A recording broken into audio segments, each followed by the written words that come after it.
Bismillahirrahmanirrahim. Assalamualaikum warahmatullahi wabarakatuh.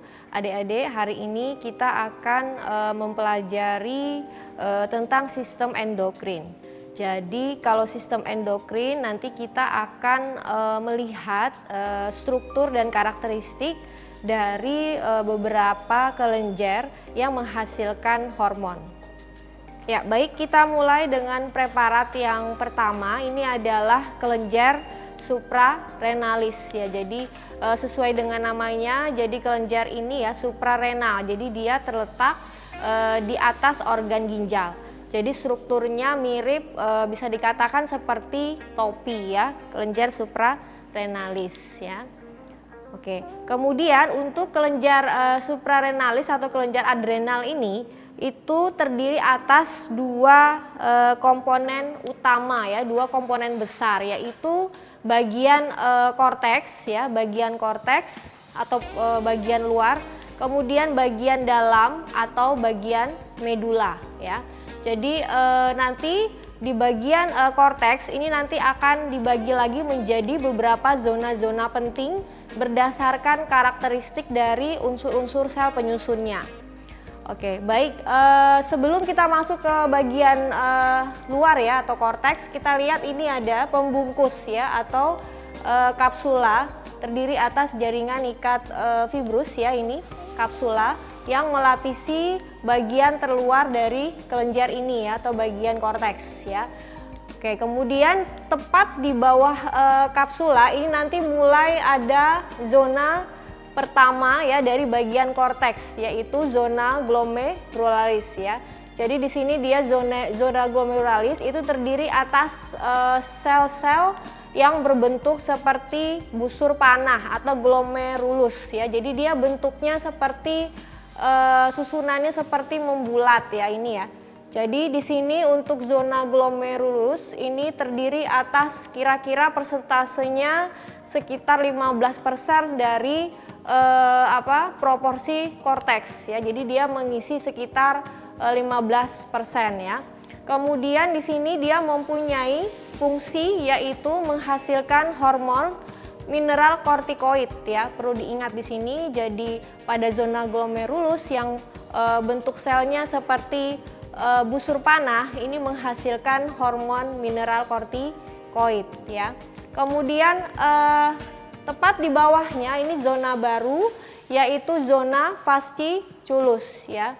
Jadi zona fasciculus sesuai dengan namanya juga, jadi dia terdiri atas garis-garis lurus, lajur-lajur lurus yang susunannya tegak lurus dengan permukaan korteks kelenjar adrenal ini ya. Jadi dia seperti lajur-lajur lurus, sel-selnya itu susunannya seperti itu. Kemudian sel-sel ini di sini dia mempunyai peran yaitu menghasilkan hormon glukokortikoid dan androgen adrenal ya. Perhatikan di sini dia mempunyai peran yang berbeda dengan yang sel yang berada di zona glomerulus ya. Kemudian kita beralih ke yang retikular ya. Jadi zona yang ketiga, zona yang terakhir dari bagian korteks yang langsung berbatasan dengan medula itu adalah zona retikularis ya. Sesuai dengan namanya juga di sini susunan selnya atau struktur selnya itu dia berbentuk seperti anyaman tali tidak teratur atau retikular ya, sehingga dinamakan dengan retikularis ini ya. Jadi susunan selnya itu tidak teratur ya, seperti anyaman tali tidak teratur ya. Ini adalah bagian dari zona-zona yang ada di korteks. Nah, dia fungsinya juga sama. Kalau yang retikularis ini fungsinya adalah menghasilkan hormon glukokortikoid dan androgen adrenal ya, seperti dengan yang zona fasciculus ya. Kemudian kita memasuki yang zona paling dalam atau bagian dalam dari kelenjar adrenal ini adalah bagian medula ya. Kita lihat di sini kalau dilihat dari struktur selnya ini mempunyai sitoplasma yang jernih ya atau agak pucat ya. Kita lihat mungkin ada pembesaran kuatnya. Oh ya, ini pembesaran kuatnya. Oke, saya kembalikan dulu ya. Jadi kalau yang ini nanti kalian menggambar di pembesaran lemahnya itu seperti ini ya. Jadi nanti di pembesaran lemah dengan pembesaran objektif 10 kali, kalian akan menggambar tampilan seperti ini ya, lengkap dari bagian kapsula sampai bagian korteks, kemudian bagian medula, seperti itu.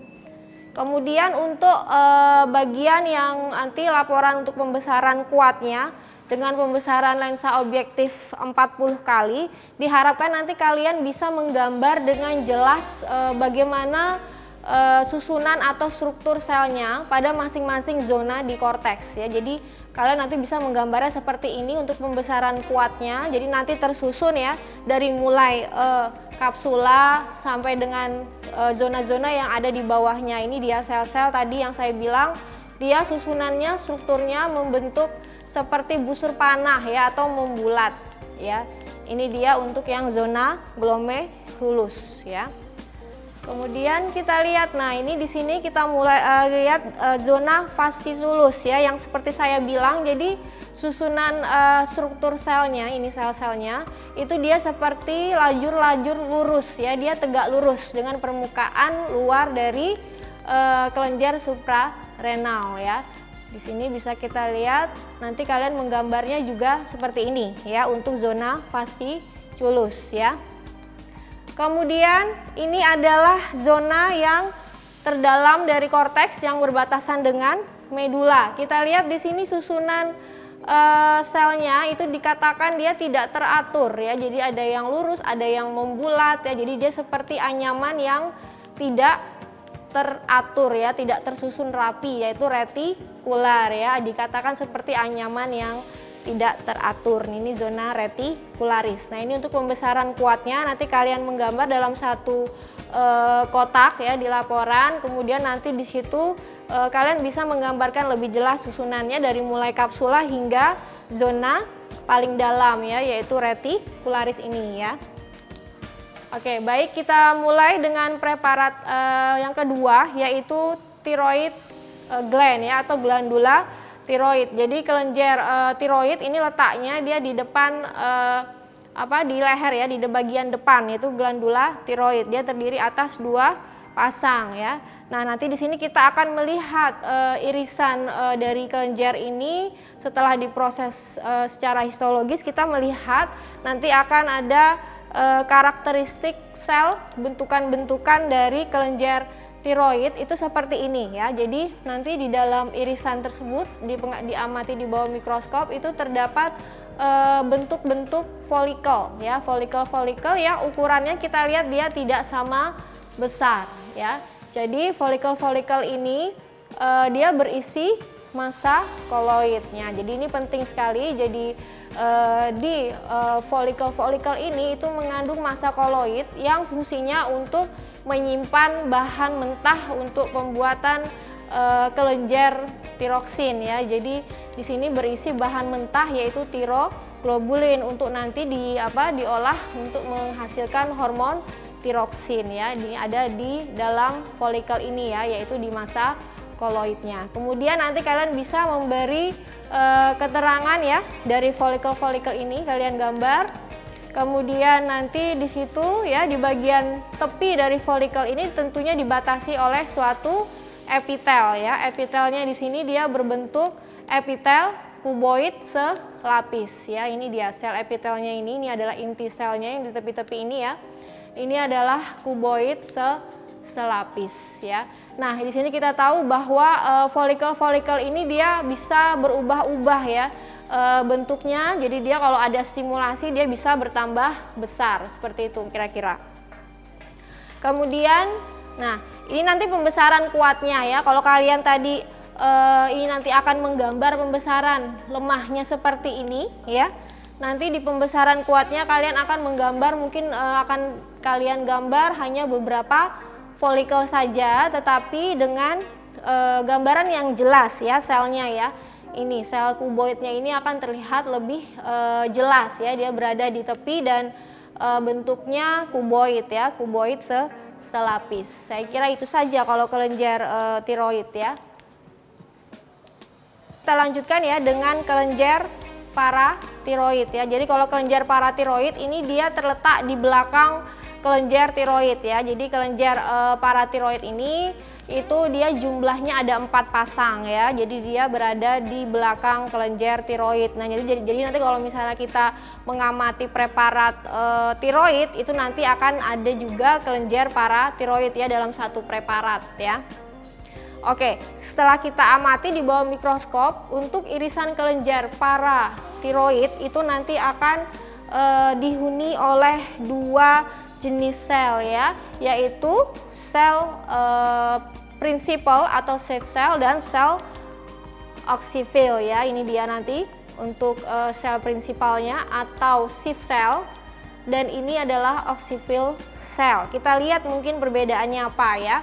Jadi nanti kalian menggambarnya untuk pembesaran lemahnya itu nanti kalian gambar saja seperti ini dengan banyak persebaran dari sel-sel utamanya ya, yaitu safe cell atau principal. Jadi dia memang lebih banyak jumlahnya daripada yang oxyphil. Nah, perlu kalian perhatikan nanti pada pembesaran kuat ya, dari pembesaran kuat itu nanti kalian bisa menggambar sel, safe cell atau principal cellnya itu terdiri atas yang densa dan lucida. Nah, ini mungkin bisa dibedakan dari kepadatan granula ya pada inti sel dari sel principalnya. Kalau dia misalnya densa berarti dia mungkin agak gelap ya. Kalau lucida berarti dia mungkin agak keruh atau agak kurang gelap ya. Itu bedanya itu untuk yang sel principal atau safe cell. Nah, perlu kalian ketahui bahwa fungsi dari sel principal ini adalah fungsinya untuk menghasilkan hormon paratiroid ya. Jadi kalau hormon paratiroid ini fungsinya apa? Ini fungsinya untuk mengendalikan kadar kalsium di dalam darah ya. Ini adalah tugas utama dari sel principal ya. Oke, kemudian sel oxyphil ini juga terdapat pada kelenjar paratiroid, namun dia jumlahnya tidak sebanyak yang sel principal ya. Dan untuk perannya sendiri ini adalah memang belum diketahui secara pasti untuk fungsi dan perannya, namun ada yang mengatakan ini adalah bentuk atau bentuk lain dari sel principal juga. Jadi dia sisa dari sel principal. Ada yang mengatakan demikian ya. Oke, saya kira itu untuk kelenjar paratiroid. Kita berlanjut ke preparat selanjutnya.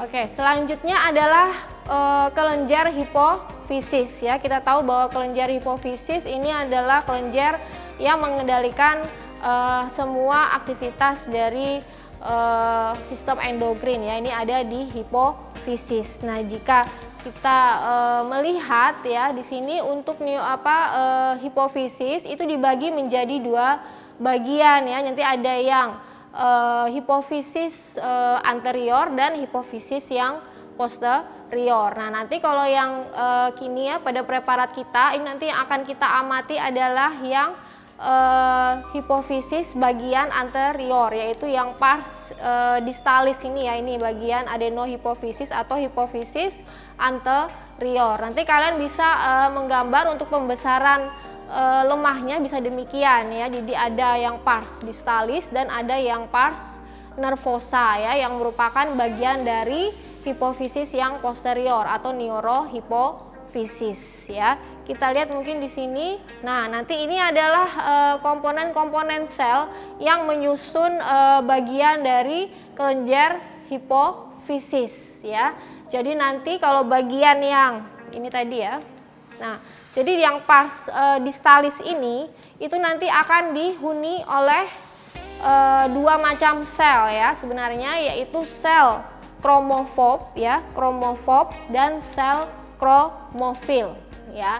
Jadi kalau yang sel kromofob itu dinamakan kromofobia ya. Jadi dia takut akan warna. Kalau misalnya kita untuk mempermudah mengingat ya. Jadi kromofob itu dia cenderung sitoplasmanya atau dia terlihat agak pucat atau jernih ya, dia tidak ada granula di dalamnya ya, ini kromopop ya.